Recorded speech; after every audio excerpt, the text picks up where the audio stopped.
베냐민 지파를 응징한다는 명분으로 치러진 이스라엘 내전은 백성들에게 큰 상처를 남겼습니다. 이 전쟁에서 이스라엘 지파가 승리하기는 했으나 어느 누구도 기뻐하지 못했습니다. 백성들은 베델에 모여서 대성통곡했습니다.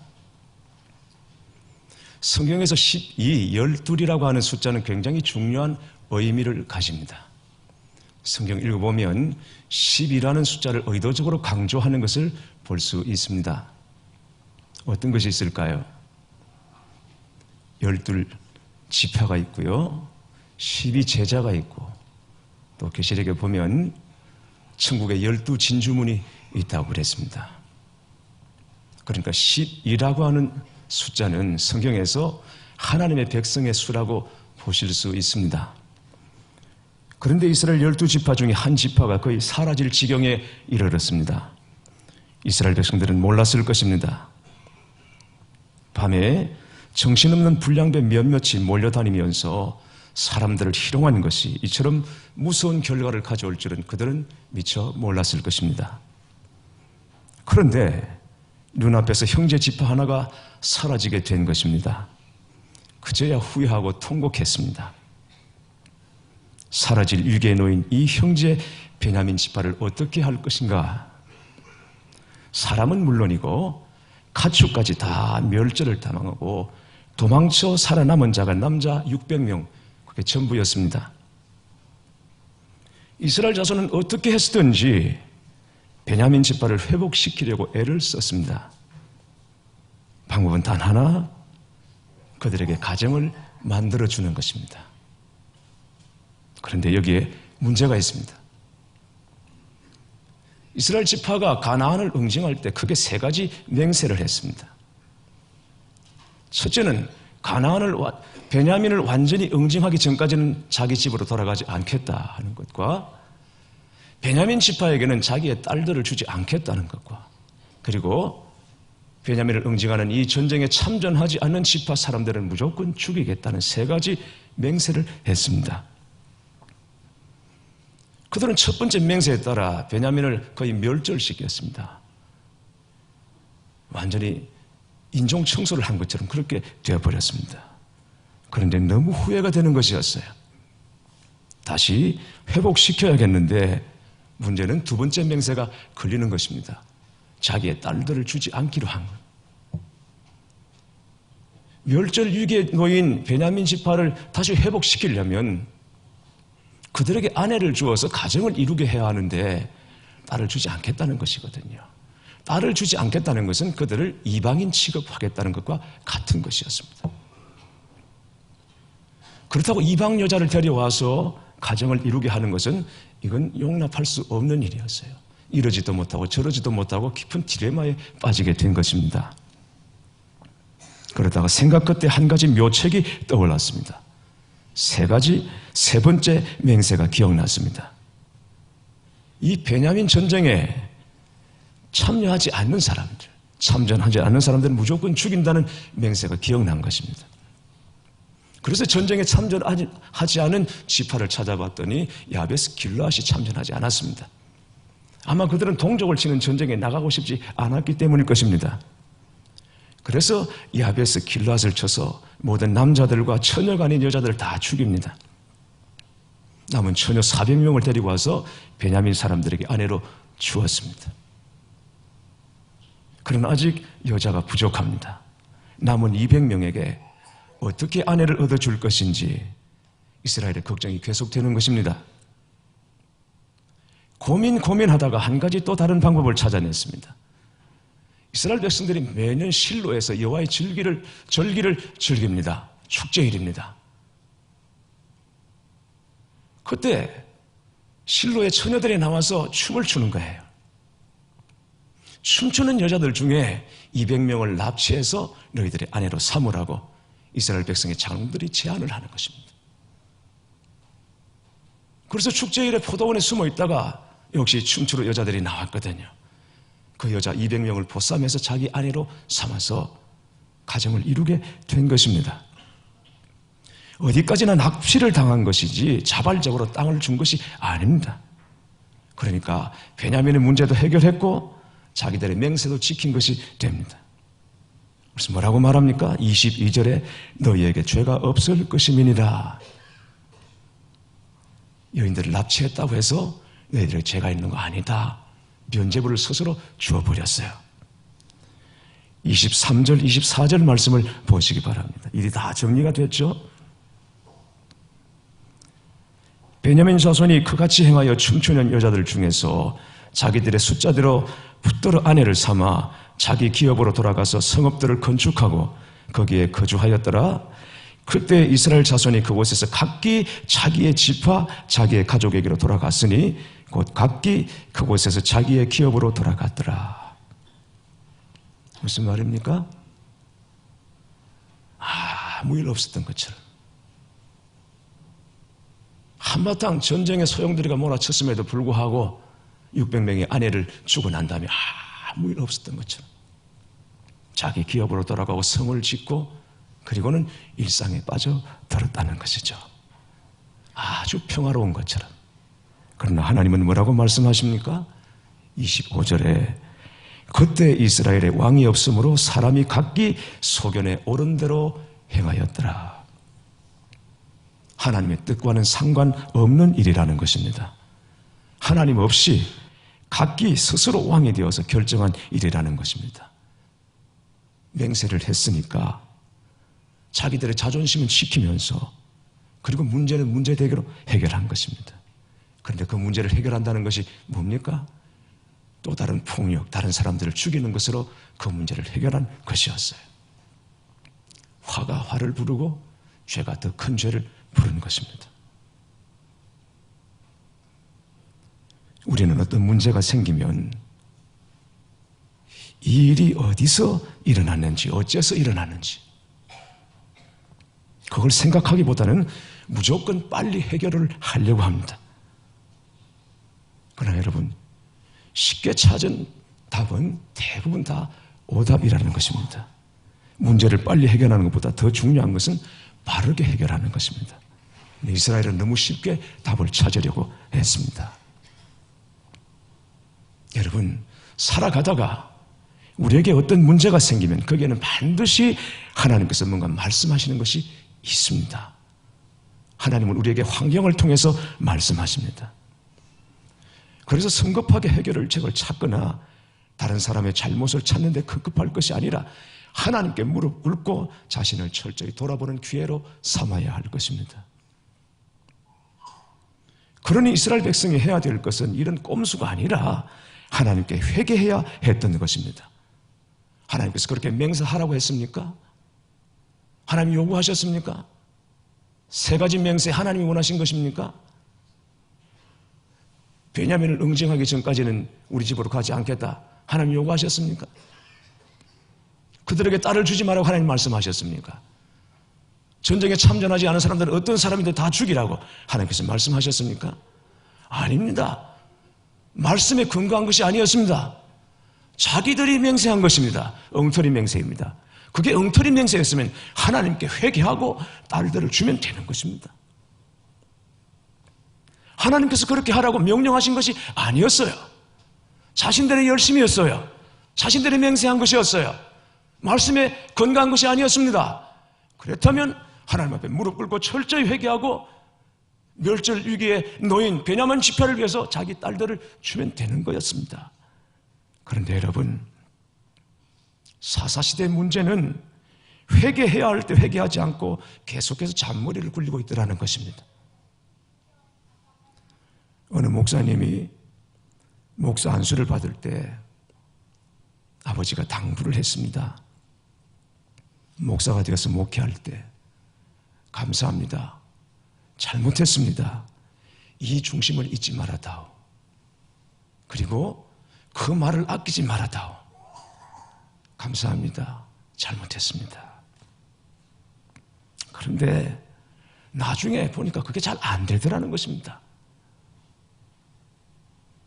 고마운 일이 있어도 고맙다고 표현하는 것이 좀 어렵고, 목사라고 다 잘합니까? 잘못할 때가 많죠. 그런데 잘못했다고 말하는 것이 이게 잘 안 되더라는 것입니다.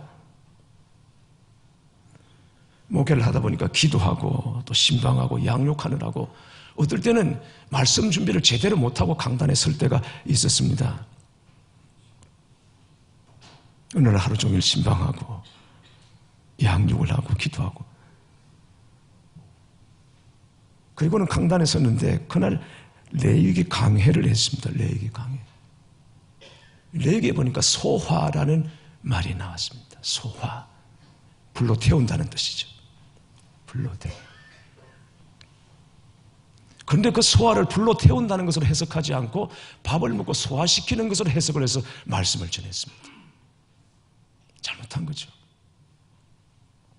그런데 성도들이 큰 은혜를 받았습니다. 예배 후에 부교육자 한 명이 찾아와서 말했습니다. 목사님, 그런 뜻이 아닙니다. 거기 소화는 밥을 먹고 소화하는 것이 아니라 불로 태워서 드리는 제사의 일조입니다. 부교육자가 말했어요. 너무 부끄러웠어요. 이거 어떻게 해야 되나 고민하다가 다음 주에 솔직히 인정을 하고 그 본문을 다시 설교했다고 합니다. 사랑하는 교회 여러분, 우리 모두 회개하는 데는 발빠른 성도가 되시고 잘못은 잘못됐다고 정직하게 인정하는 저와 여러분이 될 수 있기를 바랍니다. 이스라엘 백성은 자기들이 저질러 놓은 일에 대해서 크게 후회하고 통곡했지만 그러나 진정한 회개가 아니었습니다. 하나님 앞에서 자신들의 죄를 내어놓고 자복하지 않았습니다. 오히려 이 사태에 대해서 하나님께 원망의 화살을 돌리고 있더라는 것이죠. 2절, 3절 말씀을 다시 보겠습니다. 백성이 베델에 이르러 거기서 저녁까지 하나님 앞에 앉아서 큰 소리로 울며 이르되 이스라엘 하나님 여호와여, 어찌하여 이스라엘에 이런 일이 생겨서 오늘 이스라엘 중에 한 지파가 없어지게 하시나이까 하더니, 이스라엘 지파, 베냐민 지파가 없어지게 된 것이 마치 하나님 때문이라는 인상을 주고 있어요. 하나님께서 올라가서 베냐민을 치라고 말씀하지 않으셨습니까? 이럴 줄 알았다면 하나님께서 그 전쟁을 막아주셨어야죠. 그런데 왜 하나님께서 올라가라 하시고 방관하십니까? 다 하나님 때문이라고 하나님을 향해 원망의 화살을 돌리고 있는 것입니다. 이스라엘 자손이 베냐민을 끔찍히 생각하고 애통하는 것 같지만 말씀을 잘 보면 그게 아닙니다. 그들에게 숨은 의도가 있습니다. 3절 말씀 다시 보시겠습니다. 이스라엘 하나님이여, 어찌하여 이스라엘에 이런 일이 생겨서 오늘 이스라엘 중에 한 지파가 없어지게 하시나이까. 이스라엘 지파는 베냐민이 멸절하게 된 것을 안타까워했습니다. 그런데 여러분, 이 안타까워한 것이 그들의 생명 때문이 아니에요. 무고한 사람들이 죽은 것 때문에 이 이스라엘 지파가 안타까워한 것이 아니라 이스라엘 12지파 중에 하나가 사라진 것에 대하여 이들이 안타까워하고 있더라는 것입니다. 말씀을 보십시오. 베냐민이라고 말하지 않고 우리 중에 한 지파라고 말하는 것입니다. 그들은 온전한 12지파를 갖고 있고 싶었던 것이죠. 그런데 그들이 자랑하는 12지파 중에 하나가 없어지게 된 것입니다. 문제가 생긴 것입니다. 사람의 생명이 아닌 것입니다. 자기들이 사랑하는 12지파 중에 한 지파가 없어진 것에 대해서 이들이 안타까워하고 있더라는 것입니다. 한 형제 지파가 멸절을 당하고 죽임을 당하기보다는 바로 그 일 때문에 이들이 더 걱정하고 있었습니다. 12이라고 하는 10이라고 하는 모양새가 깨어진 것에 대해서 이들이 안타까워하고 있었습니다. 명분이나 체면이 그들에게 더 중요했던 것이에요. 그래서 편법을 사용하고 합리를 가장해서 더 큰 죄를 지었던 것입니다. 그렇게 해서 12지파 공동체를 빨리 제자리에 갖다 놓고 싶어 했던 것이죠. 조급함이었습니다. 교회 여러분, 저는 사실 이게 바로 우리들의 이야기라고 생각합니다. 우리는 누구나 골치 아픈 거 딱 질색이고 고통은 싫습니다. 그래서 무슨 일이 생기면 자꾸 인간적인 해결책을 찾습니다. 어떤 방식으로든 그걸 처리하려고 하죠. 물론 주님의 이름을 부르고 주님을 찾지만, 그러나 주님이 경배의 대상이거나 교제의 대상이 아니라 우리가 부르는 주님은 언제나 문제 해결책으로 주님을 찾을 뿐인 것이죠. 요한계시록 2장에 보면 소아시아 7교회에 대한 주님의 평가가 나옵니다. 이 7교회 중에서 가장 칭찬거리가 많은 교회가 에베소 교회입니다. 에베소 교회는 굉장히 칭찬거리가 많았습니다. 그러나 그렇게 칭찬거리가 많았음에도 불구하고 그 많은 칭찬을 무색해할 만큼 심각한 문제가 에베소 교회에 있었습니다. 뭔지 아십니까? 그렇습니다. 에베소 교회는 처음 사랑을 잃어버렸다는 것입니다. 처음 사랑을 잃어버려서 칭찬할 것들이 굉장히 많았지만 그게 칭찬이 안 됩니다. 왜? 진짜 중요한 사랑을, 첫사랑을 잃어버렸기 때문에. 그런데 여기에 대해서 주님께서 말씀하시는 것이 굉장히 중요합니다. 처음 사랑을 잃어버렸다. 무조건 첫사랑을 회복하라. 이렇게 말씀하신 것이 아닙니다. 어떻게 말씀하십니까? 그러므로 어디서 떨어졌는지를 생각하고 회개하여 처음 행위를 가지라. 어디서 떨어지는지를 생각해 보라는 것입니다. 무조건 첫사랑을 회복하라고 윽박지르는 것이 아닙니다. 어디서 그렇게 됐는지 생각해 보고 회개하여 처음 행위를 가지라. 여러분, 이게 굉장히 중요합니다. 왜? 어째서? 어디서? 무엇 때문에 그렇게 되었는지 그걸 생각하고 너의 처음 행위를 가지라. 그런데 우리는 이 과정을 다 생략하고 먼저 해결책부터 찾아서 그냥 듣고 싶은 마음이 있는 것이죠. 지금 어려움 때문에, 고통 때문에 눈물을 흘리는 성도들이 계실 것입니다. 우리는 할 수만 있다면 빨리 눈물을 닦고 싶은 마음이 있습니다. 그러나 여러분, 솔직히 말씀드려서 그게 하나님의 뜻이 아닐 수 있습니다. 물론 저는 예수 잘 믿는 것은 눈물에 있는 것이 아니라 웃음에 있다고, 기쁨에 있다고 믿습니다. 그러나 그렇다 하더라도 주님이 눈물을 닦아주시기 전까지 우리는 어쩌면 아직 좀 더 울어야 할지도 모릅니다. 우리 안에 용납한 죄로 인해서 우리가 좀 더 아파해야 될지도 모릅니다. 그런데 하나님의 말씀이 없었음에도 불구하고 성급하게 인간적인 방법을 찾고 너희에게 죄가 없을 것임이니라, 이런 식으로 스스로에게 면죄부를 주고받을 수는 없는 것이죠. 비록 힘들고 고통스러울지라도 그 과정을 통해서 우리 안에 파고들어온 죄에 대해서 우리가 끊어버리고 주님께로 들어와 말씀 앞에 절대적으로 순종하는 것으로 우리의 중심이 바뀌고 우리의 체질이 바뀌어야 할 줄 믿습니다. 오늘 본문은 사사기의 마지막입니다. 작년 7월부터 시작했으니까 6개월 이상 우리는 이 말씀을 붙잡고 왔습니다. 사사기에서 여러분은 무슨 말씀을 듣습니까? 왕이신 하나님을 버리고 스스로 왕이 되어 사는 사람들의 삶의 모습이 얼마나 비루한지, 그 모습이 얼마나 참담한지 우린 사사기를 읽을 때마다 들을 수밖에 없습니다. 사사기 전은 말합니다. 이스라엘 백성들이 왜 이렇게 고통을 당하냐? 왜 어려움을 당하냐? 어떤 문제를 만나도 그 고통의 가장 큰 죄는 왕이 없기 때문이라고 말합니다. 왜 맹세에 맹세를 거듭하다가 스스로 수렁에 빠지느냐? 왕이 없기 때문이라고.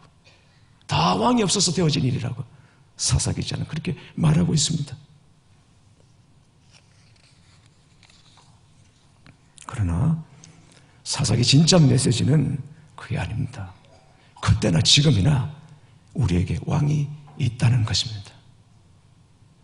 여러분, 어떤 맹세나 운명이나 어떤 굴레도 우리가 매이지 않을 더 큰 권세를 가진 왕이 우리에게 있다는 것입니다. 이 왕이 누구이십니까? 예수 그리스도이십니다. 우리의 왕 되시는 분은 오직 예수 그리스도 한 분이십니다. 주님은 지금도 살아계시고 왕으로 우리와 함께 하시는 줄 믿으시기를 축원합니다.